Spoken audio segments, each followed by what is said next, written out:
Audio Jungle.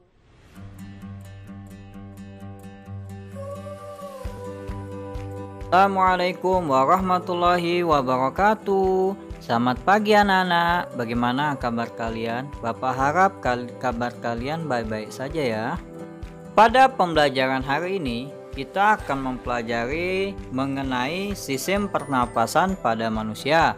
Sebelum memulai pembelajaran, Bapak persilahkan kalian untuk berdoa dulu ya. Adapun tujuan pembelajaran hari ini, melalui kegiatan literasi, kalian diharapkan dapat menjelaskan pengertian bernapas dan respirasi, menganalisis struktur dan fungsi sistem pernapasan manusia. Itu tujuan pembelajaran hari ini. Disimak ya, agar kalian tidak gagal fokus. Dan jika tidak memahaminya, nanti silakan hubungin Bapak ya. Perhatikan gambar berikut. Menurutmu, sedang apakah wanita tersebut? Ya benar, wanita tersebut sedang menghirup udara. Nah, menurutmu, apa saja sih yang dilalui oleh udara pada saat masuk ke hidung kita hingga keluar lagi udara melalui hidung kita? Pada pembelajaran hari ini kalian akan memahami organ-organ apa saja yang akan dilalui oleh udara saat bernapas. Baik, kita mulai pembahasannya. Sebelumnya kita akan membahas apa itu bernapas. Bernapas adalah proses mengambilnya udara, yaitu oksigen, dan mengeluarkan karbon dioksida, yaitu uap air dan energi. Jadi udara yang kita hirup adalah O2, yaitu oksigen. Oksigen ini dihasilkan oleh tumbuh-tumbuhan dan kita keluarkan yang ada namanya karbon dioksida atau CO2 yang nantinya akan diserap kembali oleh tumbuhan. Tujuan bernapas yaitu untuk menghasilkan energi. Energi yang digunakan untuk beraktivitas baik tingkat seluler maupun organ. Selain oksigen, bahan yang digunakan adalah makanan atau glukosa. Jadi pernapasan ini sangat penting bagi kita ya.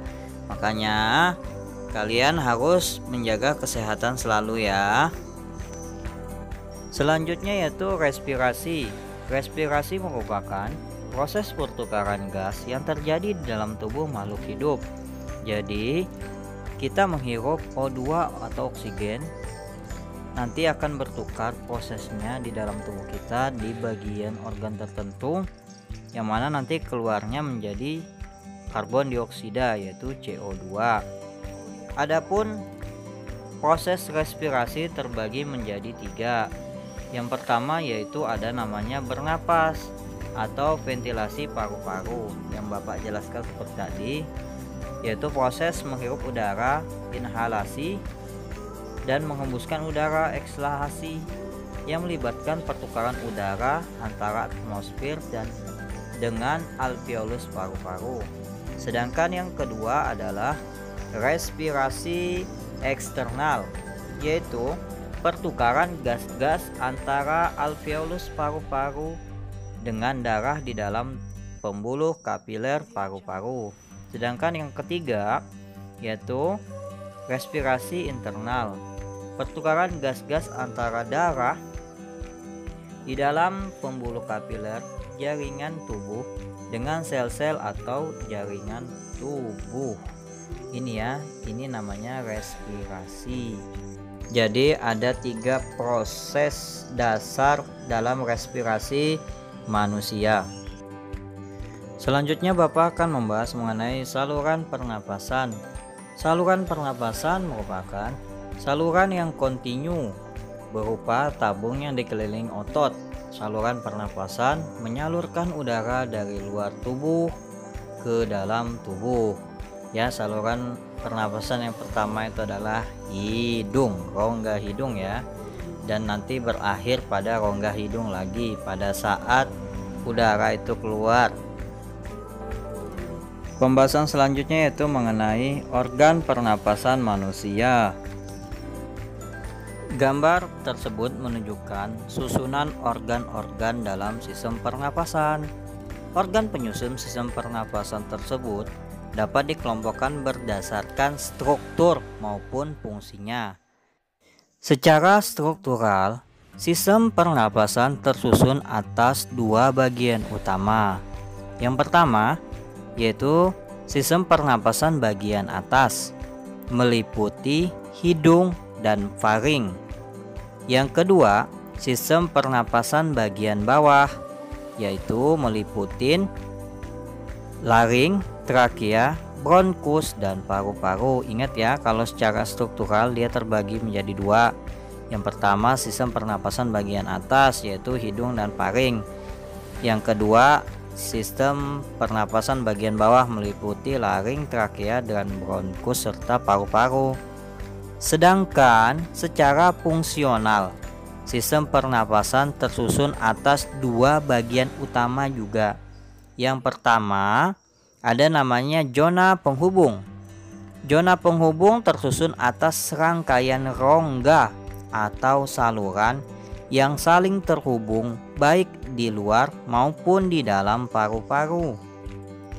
Adapun bagian penghubungnya meliputi hidung, faring, laring, trakea, bronkus, dan bronkiolus.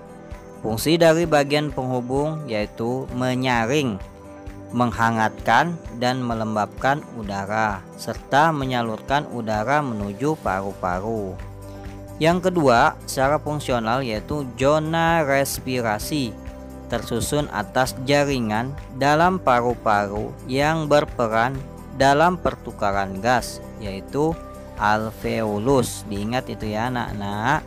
Jadi ada dua sistemnya, yaitu secara struktural dan fungsional. Struktural juga terbagi menjadi dua, pernapasan bagian atas dan bagian bawah. Kalau fungsional yaitu yang pertama zona penghubung dan zona respirasi. Kalau tidak paham silahkan nanti ditanyakan ke Bapak ya, itu perhatikan gambarnya. Adapun bagian-bagian sistem pernapasan yaitu rongga hidung, faring, laring, trakea, bronkus, bronkiolus, paru-paru, dan alveolus. Ingat ini ada 8 ya anak-anak. Baik, kita bahas mengenai sistem pernapasan pada manusia. Yang pertama yaitu rongga hidung, atau yang biasa kita kenal kalau di bagian luarnya adalah hidung. Hidung merupakan organ pernapasan yang langsung berhubungan dengan udara luar. Hidung dilengkapi dengan rambut-rambut hidung, selaput lendir, dan konka. Rambut-rambut hidung berfungsi untuk menyaring partikel debu atau kotoran yang masuk bersama udara. Sedangkan selaput lendir sebagai perangkap benda asing yang masuk terhirup saat bernapas, misalnya debu, virus, dan bakteri. Dan konka mempunyai banyak kapiler darah yang berfungsi menyamakan suhu udara yang terhirup dari luar dengan suhu tubuh dan menghangatkan udara yang masuk ke paru-paru. Luar biasa ya fungsi dari yang menyusun hidung ini, yaitu adalah rambut-rambut hidung, selaput lendir, dan konka. Yaitu tadi dapat menyaring debu, dapat menyaring virus, bakteri, bahkan menyamakan suhu yang udara luar lebih dingin disamakan suhunya dengan suhu tubuh pada saat masuk. Wah, sungguh luar biasa ini. Jadi kita harus banyak bersyukur ya anak-anak mulai sekarang. Bagaimana kita harus bersyukur, kita menjalankan segala sesuatu ibadah dengan baik dan benar. Jangan kita menjadi orang yang zalim ya anak-anak. Itu adalah salah satu contoh dari syukur. Selanjutnya adalah faring. Faring merupakan persimpangan antara saluran makanan dan saluran respirasi. 3 bagian faring yaitu nasofaring, yaitu daerah faring yang membuka ke arah rongga hidung. Yang kedua, orofaring membuka ke arah rongga mulut. Dan yang ketiga, laryngofaring membuka ke arah laring. Faring ini adalah organ pernapasan yang terletak di bagian belakang rongga hidung. hingga rongga mulut dan di atas laring. Dinding paring tersusun atas otot rangka yang dilapisi oleh membran mukosa. Kontraksi dari otot rangka tersebut membantu dalam proses menahan makanan. Paring sendiri berfungsi sebagai jalur masuk udara dan makanan, ruang resonansi suara, serta tempat tonsil yang berpartisipasi pada reaksi kekebalan tubuh dalam melawan benda asing. Itu adalah fungsi dari paring. Ini ya, paring merupakan salah satu organ pernapasan manusia. Selanjutnya yaitu laring. Laring atau ruang suara merupakan organ pernapasan yang menghubungkan paring dengan trakea. Jadi keluar ada suaranya manusia itu terletak di laring ini ya. Di dalam laring terdapat epiglotis tuh yang gambarnya bulat-bulat, yang bagiannya atas digambar tuh itu namanya epiglotis, dan pita suara. Nah, yang di segitiga yang gambar bulat itu yang diperbesar itu namanya pita suara. Apa itu epiglotis? Epiglotis adalah berupa katup tulang rawan yang berbentuk seperti daun, dilapisi oleh sel-sel epitel. Fungsinya untuk menutup laring sewaktu menelan makanan atau minuman. Apabila ada partikel kecil seperti debu, asap, makanan atau minuman yang masuk ke dalam laring akan terjadi refleks batuk yang berfungsi untuk mengeluarkan partikel tersebut dari laring. Itu dari fungsinya dari epiglotis ya. Udara yang melewati laring dapat menggetarkan pita suara sehingga menghasilkan gelombang suara. Gelombang suara ini dapat diatur untuk menghasilkan berbagai bunyi dengan cara mengatur kolom udara pada faring, rongga hidung dan mulut. Jadi jika penyanyi itu sangat hebat dalam mengontrol yang namanya, karena tinggi rendahnya kontrol suara tergantung dari tegangan pita suara yang ada di laring ini. Ya anak-anak, bisa dipahami penjelasan Bapak sampai sini? Selanjutnya ada trakea. Trakea ini juga namanya batang tenggorokan yang ada di gambar tersebut ya.